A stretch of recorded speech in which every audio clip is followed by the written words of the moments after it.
আপনার পুকুরে যদি মাছ বাসে আপনি কি করবেন? আপনার ভিডিওতে যেটা দেখতেছেন এটা আমাদের একটা পুকুর। আমরা সকালবেলা যখন যাই দেখতেছি পুরো পুকুরে মাছ বাসতেছে। ধরুন আপনার একটা পুকুর আছে, সেই পুকুরে আপনার রাতের ৮টা-৯টা থেকে মাছ বাসা শুরু হয়ে গেল। যে মাছগুলো খাবার খাচ্ছে, অক্সিজেন ফল্ট হচ্ছে এবং মাছগুলো মারা যাওয়া শুরু হচ্ছে। আপনি কি করবেন? বা আপনি কি করতে পারেন? আপনি কিভাবে আপনার মাছগুলো টিকাবেন? মনে করুন আপনার এমন একটা পুকুর যেখানে আপনার কোনো এয়ারটেল নেই, বিদ্যুৎ ব্যবস্থা নেই, আপনি কিছুই ব্যবহার করতে পারতেছেন না, কিন্তু আপনার রাতের 10টা থেকে মাছগুলো বাঁচতেছে। তখন কী করবেন? তখন আপনাকে বেশ কিছু পদ্ধতি আছে। এই পদ্ধতি অবলম্বন করে আপনার একটা মাছও মারা যাবে না এবং অক্সিজেন ফল্টটা এটা কভার দিতে পারবেন। আপনার যদি রাতে 10টা থেকে মাছ বাজে বা 8টা থেকে মাছ বাসা শুরু হয় কিংবা 9টা থেকে মাছ বাসা শুরু হয়, আপনি যেটা করবেন ঠিক যে টাইম থেকে মাছ পুরো ওই টাইম বরাবর আপনার একর প্রতি ১ বস্তা করে লবণ ব্যবহার করবেন। ধরুন আপনার পুকুরটা 10 একর, আপনি 10 বস্তা লবণ ব্যবহার করলেন। ১ বস্তা লবণের মধ্যে 50 কেজি লবণ থাকে। আপনি 10 বস্তার মধ্যে 500 কেজি লবণ পুরো পুকুরে সমানভাবে ছিটিয়ে দিন। এতে কী হবে? আপনার মাছগুলো দুর্বলতা কেটে যাবে। পানিতে যদি টক্সিক গ্যাস থাকে সেটা কেটে যাবে এবং পানিতে যদি কার্বন ডাইঅক্সাইড বেশি থাকে সেটা কমে যাবে। এরপর আপনি ২ ঘন্টা গ্যাপ দিয়ে যখন আপনার 10টার দিকে মাছ বাজতেছে, আপনি মনে করেন যে 12টার দিকে, তখন আপনি যেটা করতেছেন সেটা আপনার সরাসরি অক্সিজেন ট্যাবলেট ব্যবহার করতে পারেন। কিছু, কিছু বাজারে অক্সিজেন দানা জাতীয় ট্যাবলেট পাওয়া যায়। সেগুলো আপনি একর প্রতি ১ কেজি করে দিলেন। আপনার ১০ একর পুকুরে 10 কেজি অক্সিজেন পুরো পুকুরে সর্বোচ্চ ছড়িয়ে দিলেন। অক্সিজেন ট্যাবলেটগুলো যখন মাটিতে পড়বে তখন সেখান থেকে অক্সিজেন তৈরি করবে। এতে মাছগুলো অক্সিজেন নিতে পারবে এবং মাছগুলো সুস্থ সবল হয়ে যাবে। পুরো পুকুর ছোটাছুটি করবে এবং অত অধিকাংশ সময় অর্ধেকের বেশি মাছ পানিতে ডুবে যাবে। কিন্তু এই অক্সিজেন ট্যাবলেটগুলোর মেয়াদ থাকে মাত্র ৪৫ মিনিট। আপনি ৪৫ মিনিট বা ১ ঘন্টা পরে আপনি যেটা করতে পারেন সেটা হলো আপনার পুরো পুকুরে আপনার স্টাপ দিয়ে বা আপনি নিজে নৌকাকে পুরো পুকুরে আপনার নৌকা দিয়ে এক ধরনের ঢেউ সৃষ্টি করার চেষ্টা করতে হবে। আপনি ১০ একর পুকুর ২টা নৌকা দিয়ে ২ জন লোক দিয়ে কিছুক্ষণ আপনি ঢেউ সৃষ্টি করলেন। যে ঢেউটা আপনার আধা ঘন্টা ১ ঘন্টা পর্যন্ত দিল।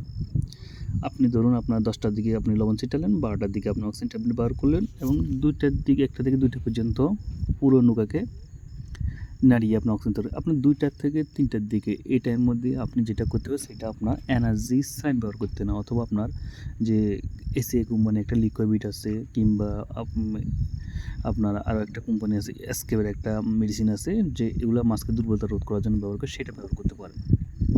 তারপর সর্বশেষ সকালের দিকে আপনি আবারও লবণ ব্যবহার করতে পারেন। আপনাকে কিন্তু ২ বার লবণ ব্যবহার করতে হবে এবং আমরা ক্ষেত্র বিশেষে ৩ বার লবণ ব্যবহার করার জন্য বলি।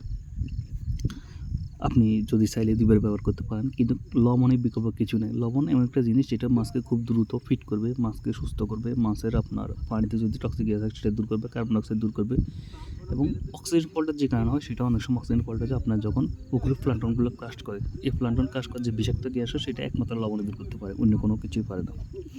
আপনি যদি এই পদ্ধতিগুলো অবলম্বন করেন তাহলে আপনার পুকুরে মাছগুলো সুস্থ থাকবে। আপনারা অনেকে ৯টা-১০টার দিকে মাছ বাছলে হাহুতাশ করেন, এদিক সেদিক ছোটা করেন, যে আপনি যদি আমার এই পদ্ধতিগুলো ব্যবহার করেন যে হাহুতাশ ছোটাছুটি করা লাগবে না। আমরা অধিক গণিতে পুকুর চাষ করি, সেই জন্য আমাদের কন্টিনিউয়াসলি এরকম সমস্যা হয়। আমরা প্রতি সমস্যার সমাধান হিসেবে আমরা লবণটা ব্যবহার করি।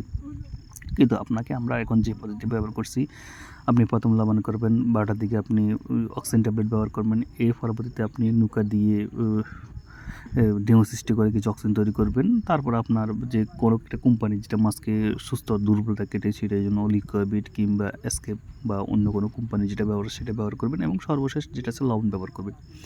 এটা আমরা যে আপনার ক্রিটিক্যাল মুহূর্তে আপনার যখন ৯টা-১০টা থেকে মাছ ধরা শুরু করেন তখন আমরা পুকুরে ক্রিটিক্যাল মুহূর্তে ঠিক এই ডাবটা ব্যবহার করছি। এটা হলো একটা সায়েন্টিফিক পদ্ধতি ব্যবহার করি এবং এই পদ্ধতিটা চীন, থাইল্যান্ড, ইন্ডিয়া এবং ৩টা দেশ গবেষণা করে তৈরি করছে। এই রিসার্চ করা থিসিস পদ্ধতিটা আমরা ব্যবহার করছি। কিন্তু আপনি যদি বলেন যে আপনার ২টা থেকে মাছ বাছতে তখন আপনি ৩টার দিকে একবার লবণ ব্যবহার করছেন, আবার সকালের দিকে বা একটু লবণ ব্যবহার করছেন। কিন্তু লবণ ব্যবহার করার একটা জিনিস খেয়াল রাখতে হবে, পুরো লবণটাকে নৌকার মধ্যে পানি করে একদম পাতলা করে পুরো পুকুরে ছিটিয়ে দিতে হবে। কারণ লবণ অতিরিক্ত ঘনত্ব, আপনি যদি পুরো পুকুরের যেসব জায়গা অংশে লবণ পড়বে ঠিক সেই সব অংশের গ্যাসগুলো দূর হয়ে যাবে এবং নতুন করে অক্সিজেন সৃষ্টি হবে। অর্থাৎ আপনি পুরো পুকুরে লবণটা ছিটাতে হবে। আপনি এক জায়গায় লবণটা দিয়ে দিলেন, পুরো পুকুর ছিটলো না, তাহলে অক্সিজেন হবে না। লবণ দেওয়ার পরে আপনার একটা দেখতে পারবেন যে মাছগুলো একটা চেঞ্জ হয়েছে, পরিবর্তন হয়েছে, যেটা আপনি অটোমেটিকলি বুঝতে পারবেন। আজকের ভিডিওটা ছিল আপনি পুকুরে রাত্রে মাছ আসলে কী করবেন বা কী করণীয় সেটা সম্পর্কে আপনার এই ভিডিওটা। আশা করি ভিডিওটা আপনার ভালো লাগছে। আপনারা ভিডিও ভালো লাগলে লাইক করবেন, সাবস্ক্রাইব করবেন এবং আমার পাশে থাকবেন। আর আপনারা কোন পদ্ধতি ব্যবহার করেন সেটা আমাদের অবশ্যই কমেন্টে জানাবেন। আপনাদের এই পদ্ধতিকে রিলিজ করে আমরা পরবর্তীতে ভিডিওর মাধ্যমে সবার সামনে তুলে ধরবো। সবার সাথে কিন্তু ভালো থাকবেন। আল্লাহ হাফেজ।